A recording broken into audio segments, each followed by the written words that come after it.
पढ़ाई ले आसान ही दुनिया में कुछ चीज़ नहीं रे राजा हो, समझा था। बस इतकी है कि रोज नहीं पढ़ के ना तुम मनोला एकदम कठिन बना दे था, समझा था। इस शहर के चकाचौंध में रायपुर बिलासपुर भिलाई के चकाचौंध में मत पड़ रे राजा हो, समझा था। हमार बाप मन अंबानी नहीं हुइन रे, समझा था। किसान है, समझा था। धान उगाते हैं, राकड़ चीचत हैं। ये दादा अभी मैं रिसेंटली घर गए रहे तो देखे हाँ बब्बा बहुत मेहनत है रे राजा हो, समझा था। अच्छे से पढ़ाई लिखाई में ध्यान द रे। और ये सब चक्कर में तो मतेच पड़ कि मैं ओकर ले प्यार करें सच्चा और बदले में मोला का मिलिस हम अच्छा। ये दादा हो गए हम अच्छा, हो गए तोर फीलिंग। धर दारी कांदा ला और का signing off guys, signing off.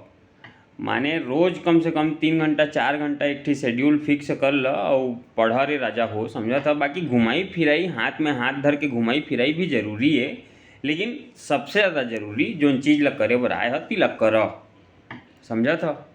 अरे भैया जा गांव घर तब तोला समझ में आही। अपन आप के अंदर ला झांक रे राजा, समझा था। नहीं तो लाइट गोल हो जाही। Signing off guys, signing off. और मोर होते धीरे धीरे।